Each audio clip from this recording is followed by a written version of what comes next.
All right, everyone, welcome back to the CEA this is week number 4, isn't it? And I am joined by the handsome as ever, BeoMulf. How are you doing today? I'm doing pretty amazing. I've spent my morning watching some Starcraft, watching the King of Battles. I got to see GSL last night. Now we get to talk about Starcraft for an hour, 2 hours, 3 hours, 4 hours. I cannot imagine a better way to start my weekend Oh, there, whatsoever. there is no better way. This is the best way. I think we can all agree on that. Yeah, I think you're just about right. So we got two teams coming in for the corporate version of the CEA this morning. What do we know about them? Well, we know quite a bit about them because we've actually had the opportunity to cast, or at least I had the opportunity to cast both of them. But we had the opportunity to cast Amazon Painforest this past week, and they did go down in the ace match 3-2, unfortunately, for them. Very tight game too, very razor's edge. And then Find X Fast Expand, I believe. Yeah, it's Find X Fast Expand. No, this is Garmin. My apologies. Garmin, we had the opportunity to grab in or at least I did, in the first week, where I believe they went down 2-3 as well. So both of these teams looking to win their first broadcasted match. But I know you've got some stats for us. Always, because men lie. To quote someone from another esport, men lie, women lie, but stats don't lie. So yeah, both players, they're sitting here both teams sitting here at 2-1. You mentioned that with Amazon Painforest. Of course, Amazon Painforest did win the spring edition of this tournament, and Garmin, they've looked pretty decent. They're also sitting there at 2-1.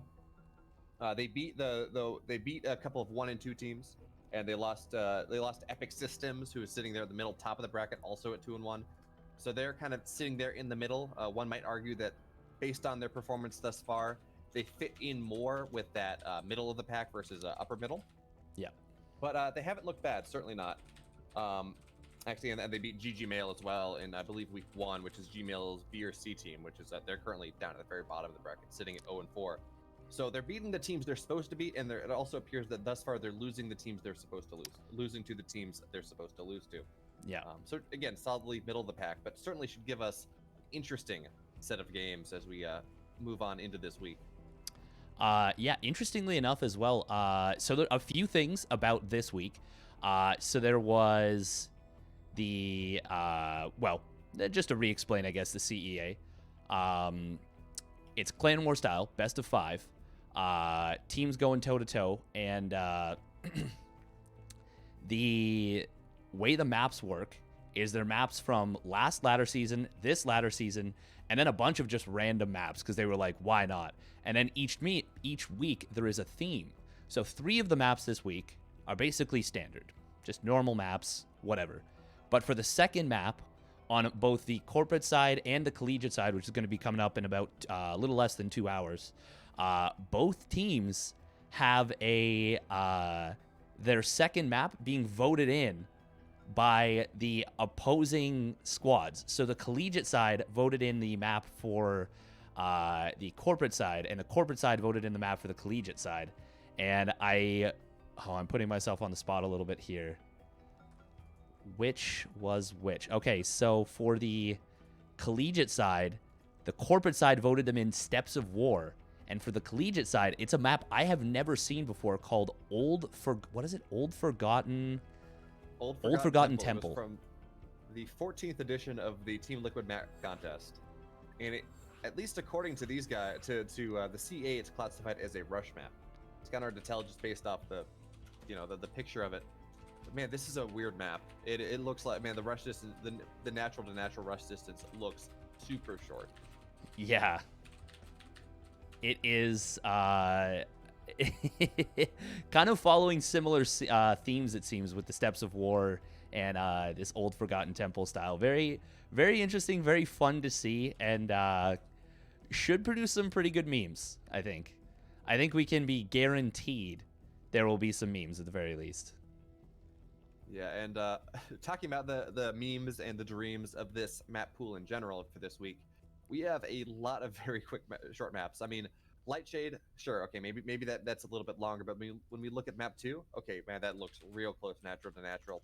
Map number 3, Willet Submarine. That is one of the shortest, if not the shortest, rest distances that we've had in a map pool in quite a while. And then we get to map 4, and then we're actually okay. It's Death Aura. It's relative. It's not insane, and that you could of course swap it up to Gigantha to get it, or Jagannatha to get it even longer. But that middle section is short, and we're gonna see some fun times. Short and sweet, and yeah, I think, like you said, we're gonna see some really, really funky stuff coming up here. As a joke, I believe one of the teams said they selected map 2 as their map swap, which is of course the one that was voted in, and you don't actually have the choice there. But yeah, sorry. In addition, I actually didn't explain the map swap system. So the map swap system is once again a very interesting little setup. So you have your default map for the clan war, and then you have each team has a single swap that allows them to activate the B map. So the A map is the default map, and then the B map can be brought in and used in order to kind of draw, well, just change things up, bring a little bit of a different map to the pool, and it just makes for a really interesting setup. So far we haven't had.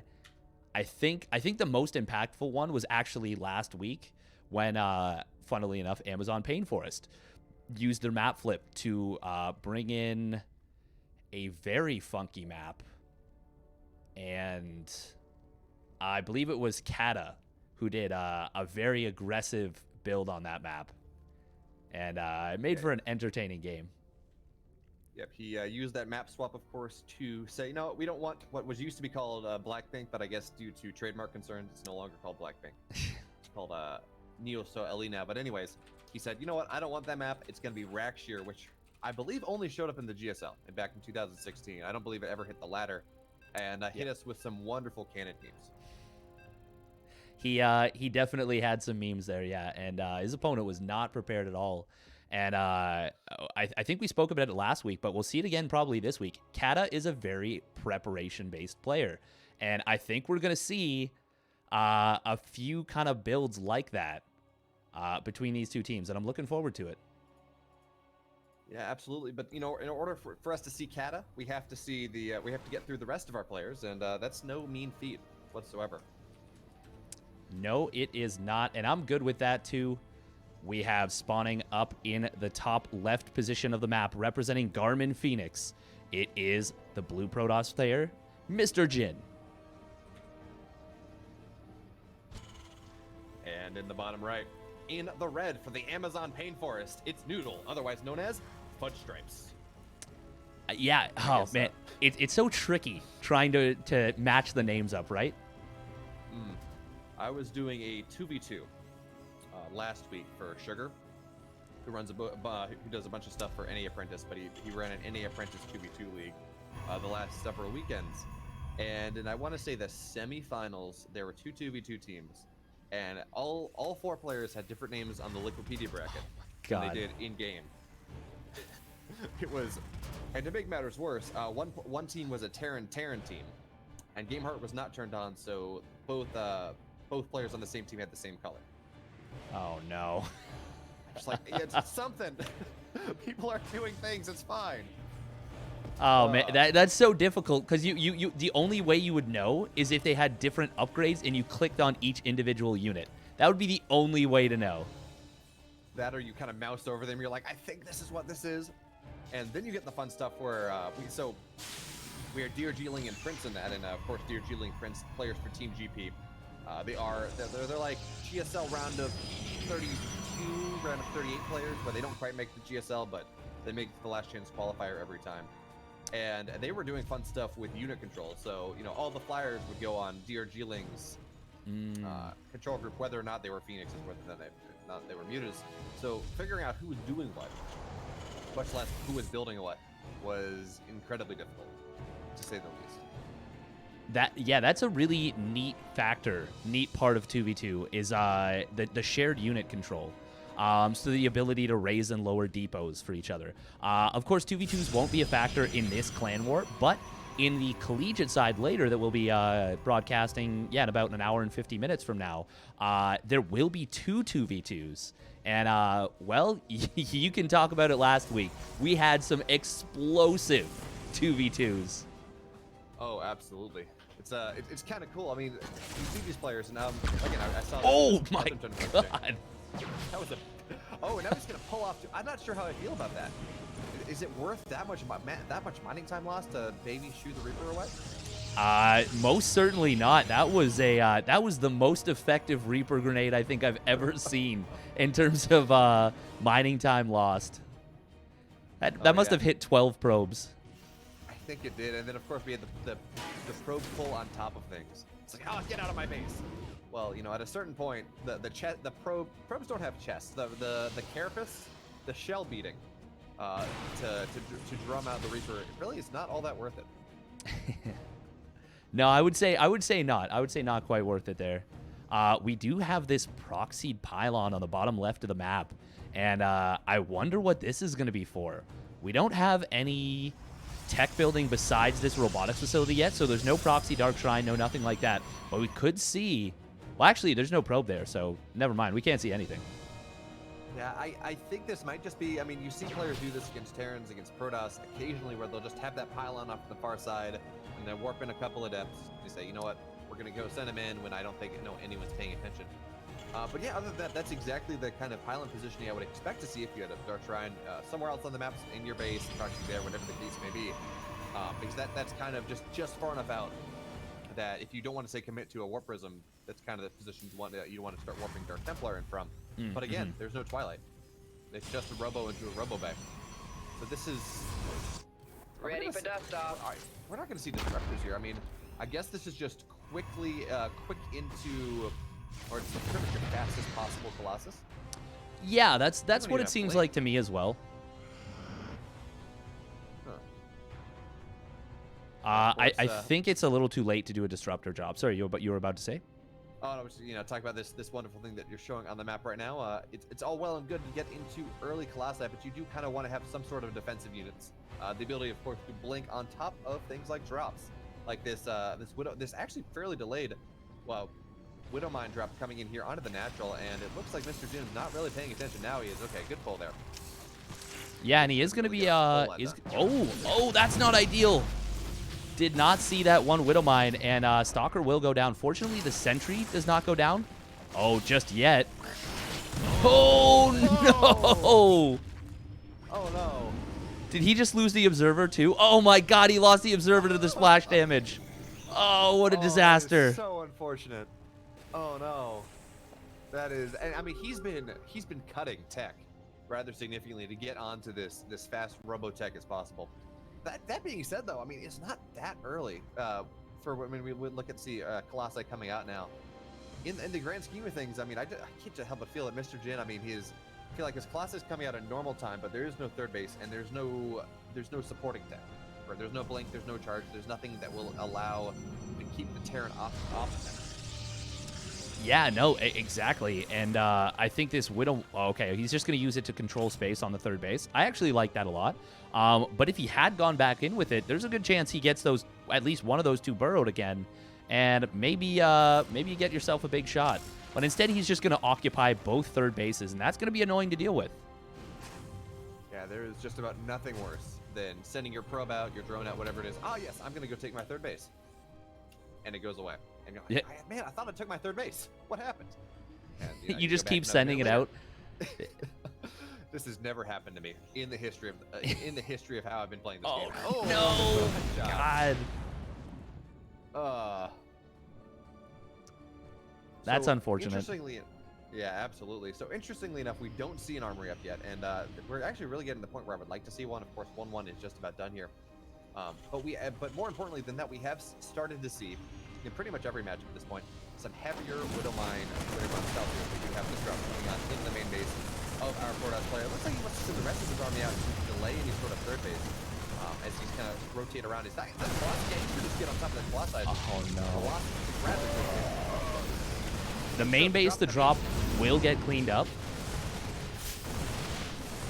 But not in the natural here. 12 workers go down. He just found all the workers, and Marines, they fire fast, especially when they're stim. 18 workers going down here. This is terrible damage coming in for what's his name? Fudge. There we go. Oh, and he's gonna. The two Marauders end up getting ignored there as he's dealing with the drop of the main base. Now that drop will get cleaned up quite effectively. Army supply actually does favor Mr. Jin a little bit here. But once Noodle can get his money spent a little bit more effectively, he should kind of skyrocket back up in that army value lead. And we should, of course, point out here that the third base is only just now completed for our Red Terran player. And this was 5 racks before third CC. So the type of damage he got was the type of damage he was looking to get. But he didn't have to. In order to make it worth it, he didn't have to kill 2 Colossi and 23 workers. Actually, I believe 1 Colossi. But anyway, didn't have to kill that much, but he did have to get some damage done, and he was successful in that. So now he's in a pretty good spot. Yeah, I would say he's in a very good spot at this point. Even just really kind of all over his opponent. Oh man, another Widow Mine, another kill, and fortunately, since that first Widow Mine drop with the second and third ones kind of connecting on those 2 Stalkers and Sentry, since that it hasn't been that terrible of damage, but it's still been pretty brutal. Every single mine seems to have hit at least. Yeah, you know, and of course, mines they're not expensive, to say the least. I mean, they cost them out, but they're certainly, you know, not as expensive as any sort of tech unit. Put them in line with the Marauder or something. So when they trade for a Stalker, when they trade for a Zealot, something like that, I mean, it's almost okay. I think you want to get more than 1 Zealot, but as long as you kill something with them, they pretty much make their cost back rather easily. Yeah, especially against Protoss units. Every single Protoss unit is at least the cost of a Widow Mine, except for a probe. But you could argue that the probe's opportunity cost lost when you lose a probe early on is equivalent to that. Now, this is still a pretty scary army from the Protoss player, but there is a lot of Terran supply. Where is it? This does not feel like a 90 supply Terran army. A lot of it's in the rallies back at the main base. But you know what's interesting here, as we do gear up for this engagement, we do see that Protoss going for warp prison speed behind us. And you know what? I kind of like this. Or I don't even know if it's necessary, to be totally honest, because there's not a lot of defense at home for our Terran player. But should he be able to hang on? Should he be able to defend? And of course, Blink is only just now getting on the way, so it's going to be difficult for him to defend. But should he be able to do that, getting those counterattacks on into the main base of the Terran player, well, being able to sneak them in like that is going to be incredibly useful for him. And actually, only those 2 Stalkers are going to shoo away the 3 medevacs. I don't really know how I feel about that. I think he's gone in. But of course, this has made space to get on into the third base. But we have an overcharge. Overcharges are powerful things. They say, no, go away.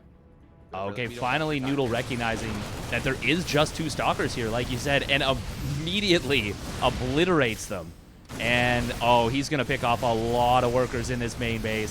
7, 8, 9, 10 probes already going down, and the number is rising. And we are going to see Blink get denied here. That is a big deal. And this Colossus, oh, it goes down on the dying shots of that Marauder. Yeah, we have, you know, you're talking about Blink going down. It's not like he had Chars on top of things either. So this is just a bunch of poorly upgraded gateway units here, trying to do what they can. And they will be able to remove the drop the names. That doesn't matter because they're going to lose another closet. And I think the third base is going to go down as well here. There's just really nothing here for Mr. Jin as he tries to stay alive, tries to find a position for his team to win game number 1. But unfortunately, he's dealing with looks like he's dealing with those rookie jitters. This is his first match in the CEA, and unfortunately does not look like that first match will end in a W as 30 workers go down, the third base goes down, and I think we're on. Well, we got him. He's certainly on the ropes here this game number 1. Yeah, I would say on the ropes is a very fair assessment right here. He's down. He might be dead on those ropes. Like, literally just he's hanging on and he hasn't been knocked off them yet. But he is really on his last legs right now. Oh, look at that. For just a moment, it was triple worker supply and triple army supply for the Terran over the Protoss. And there it is once again. Well, we do see some warping, so it looks like Mr. Jin, he says, you know what? I'm going to have 2-1. Not sure what he's doing with that warp prism there, but it's like, look, I exist. Run away. deal with my warpit. Don't come and kill me. Okay, well, you know what? Now we do have to stand in there. It's sure 1-1. 2-2 is ticking in just about now for the Protoss player, but you need some supply to make use of that, and that supply will not be there. GG.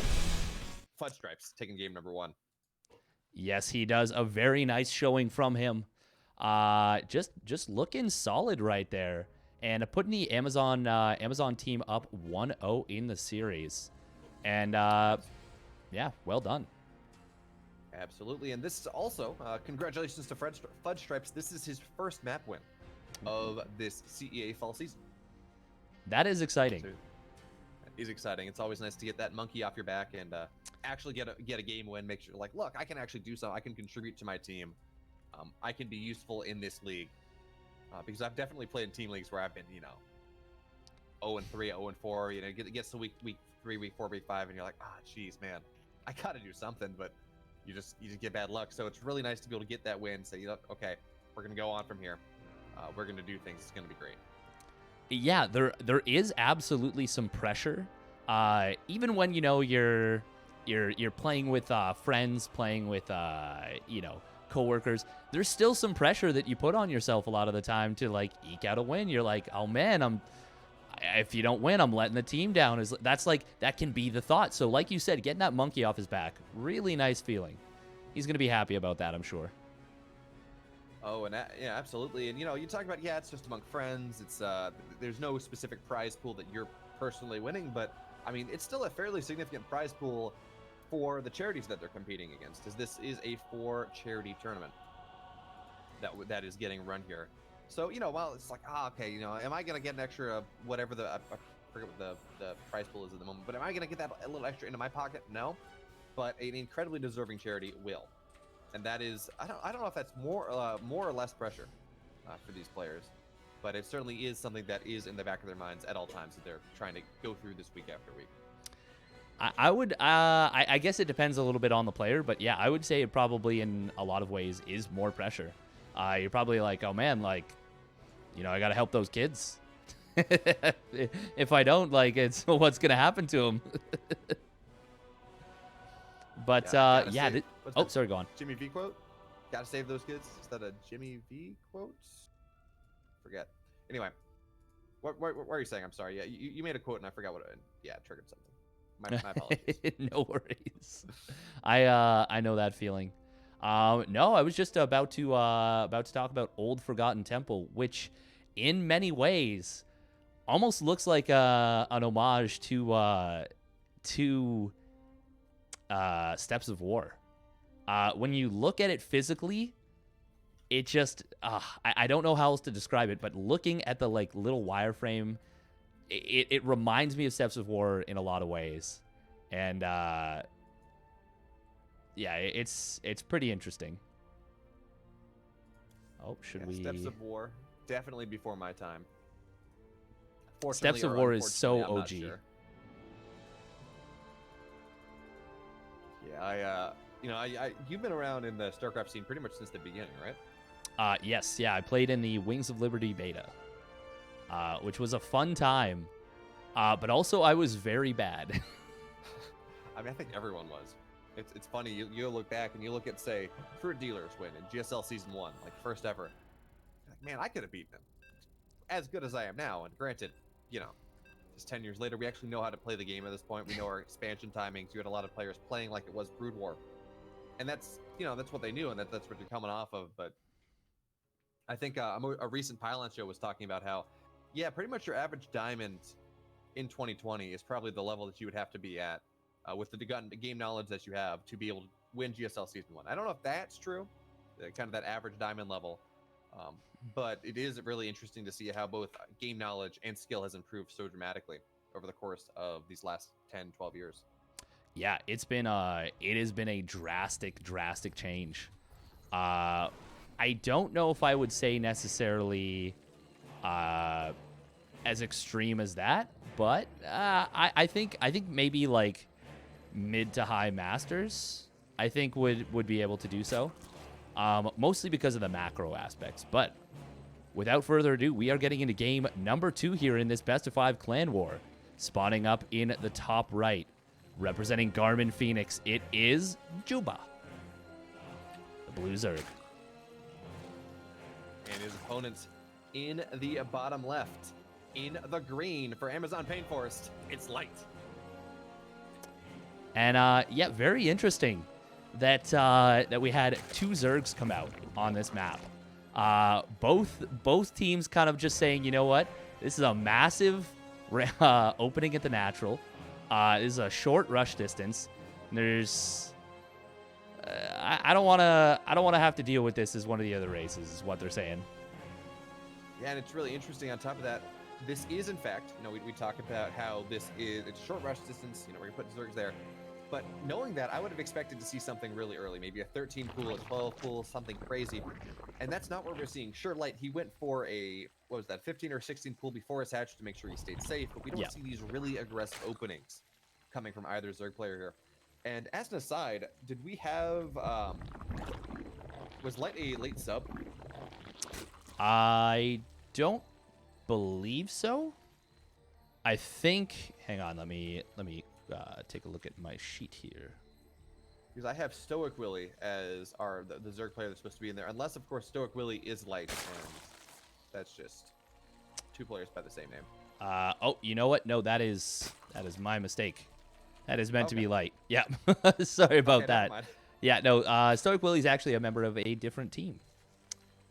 Fair enough. I was looking at this, I'm like, yeah, we got another rookie here for the CEA week 2. He's 0-0 for Amazon Painforest. But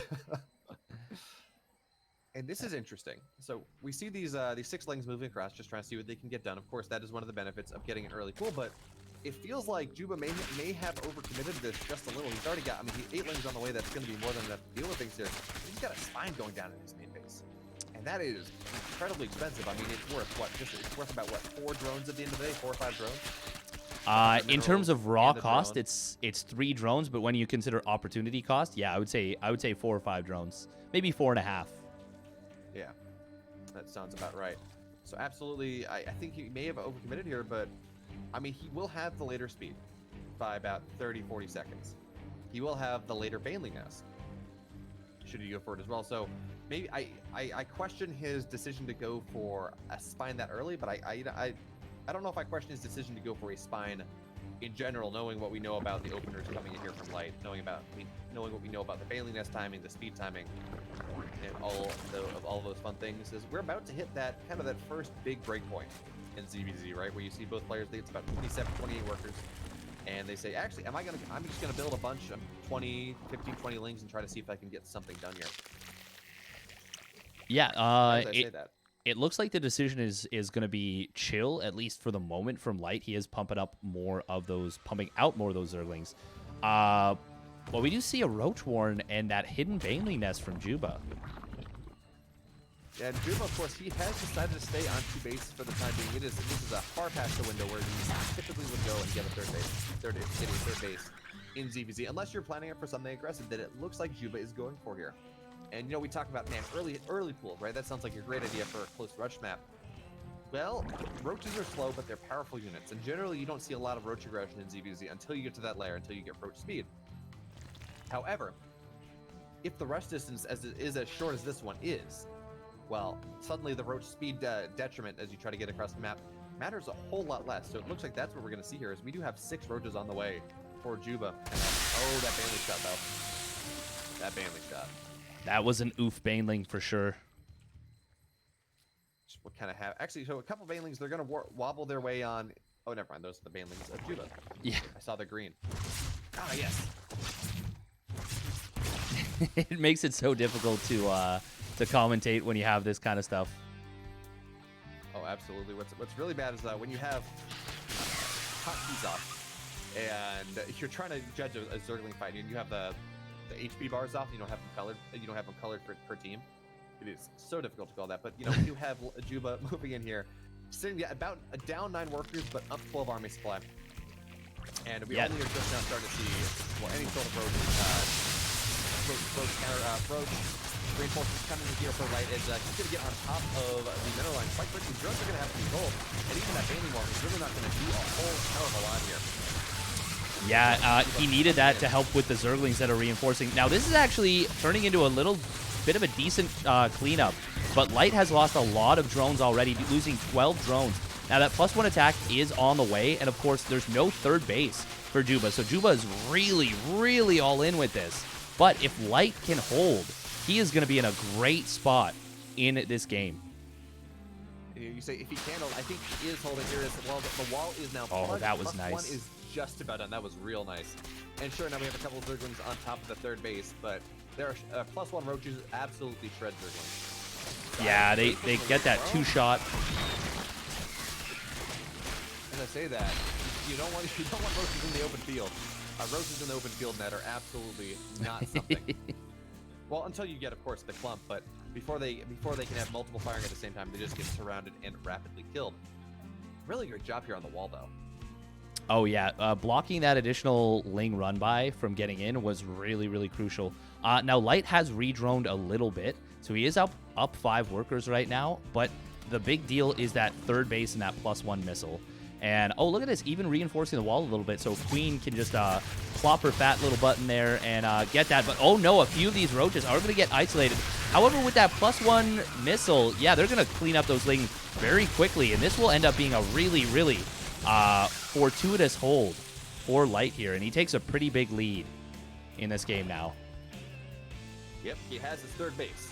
He has he's roughly ahead in workers, doesn't really matter, but he is drastically ahead in worker supply, and he has that +1. So man, he's in an excellent position here, and it's mirror matchups are one of those funny things. When you look at upgrades, it's like, okay, if it's a non-mirrored matchup, right? If it's a asymmetric matchup, okay, maybe upgrades, they don't matter as much. You can kind of get away with it. I mean, look, PvT, Protoss generally only tends to get attack upgrades, nothing else. But here, when you're looking at a mirror matchup and every player has the same thing and everything hits the same, those upgrades matter so much more. So the fact that we don't even have +1 on the way for Juba and +1 is done here for like such a massive timing window.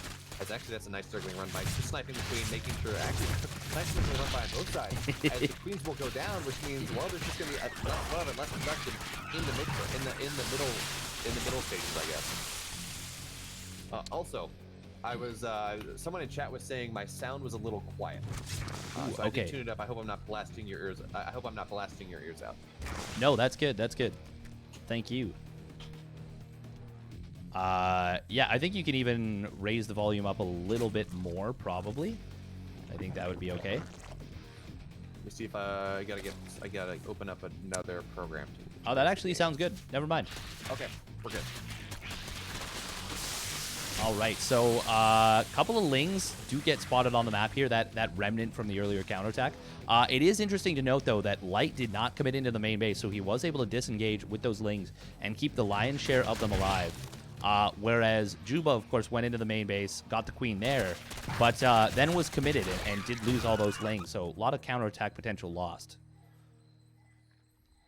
Absolutely, and interestingly enough, we will see Juba with that roach speed advantage, and you know, it's kind of one of those interesting things where sure, +1 is incredibly important, don't get me wrong, but when you have that roach speed versus no roach speed, if you're on roughly even supply, the Zerg with the roach speed, they get that surround, right? They're able to get that concave so much faster, but if they just run into a concave and Light pounces on top of just about everything here and says no, get back, go back from whence you came, you're not welcome here. And that was really unfortunate as well. He actually hit the rock tower as well with his first volley. So an unfortunate and very costly misclick. Now, Light was ahead this whole time, don't get me wrong. But there is a very, very small timing where it's going to be +1 attack on both sides. And no +2 attack just yet for Light.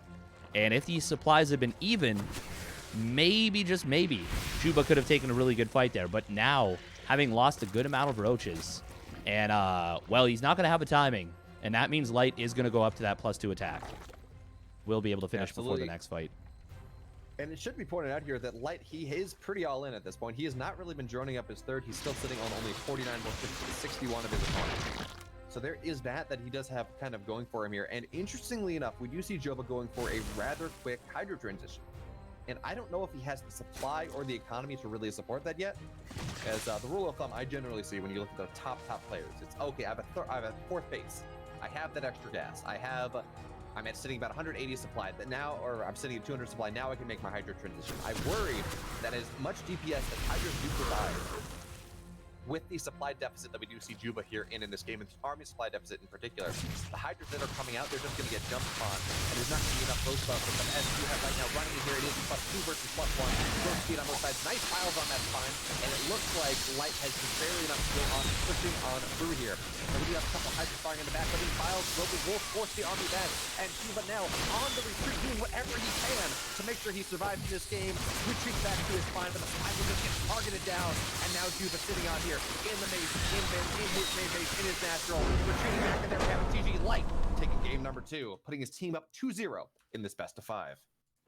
Yeah, very well played right there from Light. Able to hold on against a very scary all-in from his opponent, and ultimately able to, just shut the door on that and put his team up 2-0. Very, very nicely done. Just going to turn down the in-game sounds a little bit. That should help a little bit as well with the clarity. Okay. Yeah, I added some compressor, which turns it down, and I think I had my gain only at like +6 in voice meter instead of +12. So. Yeah, fair enough. Anyway. Because it's interesting. Of course, Discord and or Discord picks up sound.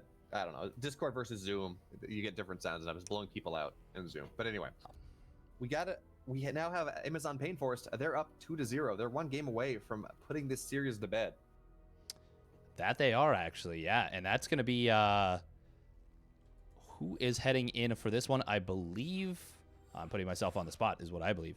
It's going to be Sunflasher versus Shockwave. So we're going to have a PVZ here. That is correct. And interestingly enough, right, this is one of the matches where I would expect, potentially, I would expect Garmin to have an advantage. Sunflasher, sitting at 2-0, he has not lost in the CEA thus far. He is one of the ringers here for Garmin, who is, of course, 2-1. They're a pretty good team. And Shockwave has not won a game in the CEA thus far. So if there is going to be a game that Garmin has the potential to win, to take us to a game forward, to take us to an ace match, I'm gonna say it's this one over any other. I think this is the one where they have the greatest potential of bringing it all the way back, just based off the records thus far in this season. Yeah, I would definitely agree with you there. On paper, it is one of their better matches. Now, I will say that Shockwave not getting a win so far is a little bit surprising, because he is a good player. He's a solid player, and he's put forth some solid efforts as well. Last week, I know he was extremely close to taking that one down with the Ling all-in that he did, that 19, or I think he did it off 21 drones. But either way, the very heavily committed Speedling all-in, and yeah, that's a strong player. So I don't know, does he have something special for us on Submarine? Well, you talk about maps for Ling Floods against Protoss.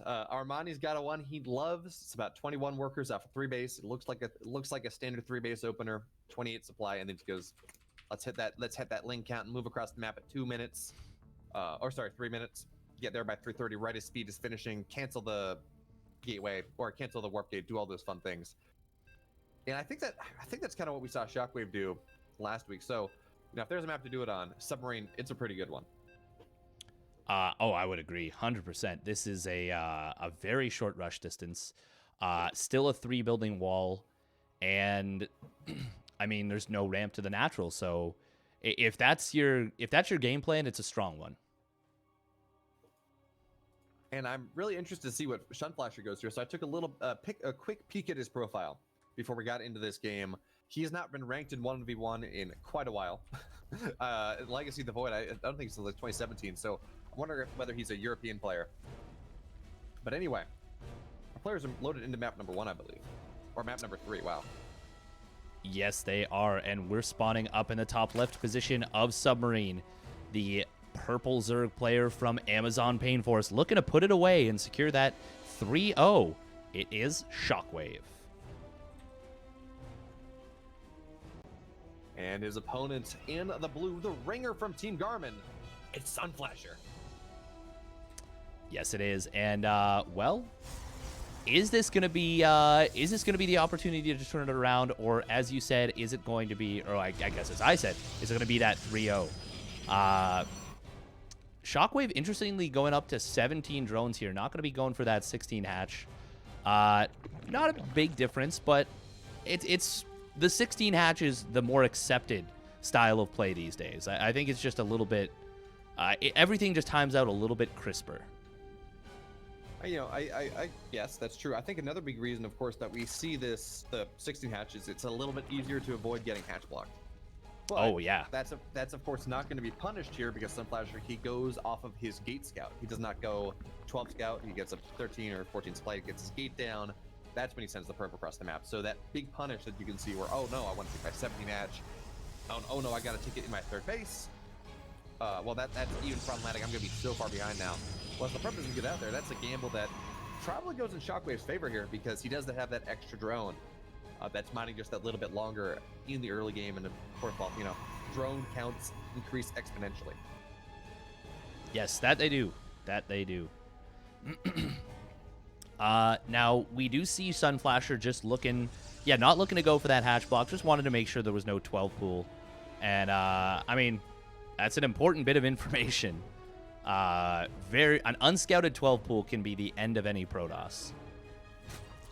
Absolutely, and especially on this map, 12 pool on Jagannatha. Okay, that's it's not great, but you're not nearly as scared. Submarine with this rush distance, that is absolutely something to be terrified of. And interestingly enough, we do see. I feel like the completion of this wall here for Sunflasher is a little bit faster than what you would normally see. We're going to see that second gate finish. Again, just a little bit faster than what I tend to see a lot of times, but I guess again it makes sense, right? This is submarine. You want to have your buildings done and ready and that wall complete in the chance that something zany, something crazy is going to happen. Oh, well, that was weird right there. But ultimately, the probe does keep the wall closed. I would agree. I would say that this is one of those maps where you're a little bit more worried. And Sunflasher seems, based on the way he's opening, seems like he's worried. Now we're going to see Chrono Boost into the Warp Gate here and that robotics facility. Are we going to see a big, burst of gateways and then just an attempt to kill him off of a very, very low probe count? I would not be surprised. Of course, we don't see any gas in the natural at the moment. We also don't see any tech. So that's something, okay, Mortal's on the way, so we might be getting ready, moving into some sort of Marjorie territory. That, of course, should be scouted. Shockwave going for the Overlord speed. Now that he'll be able to get in the next, 5 seconds. So he will be able to get in onto the main base, see what's what. Okay, I got distracted by you zooming in.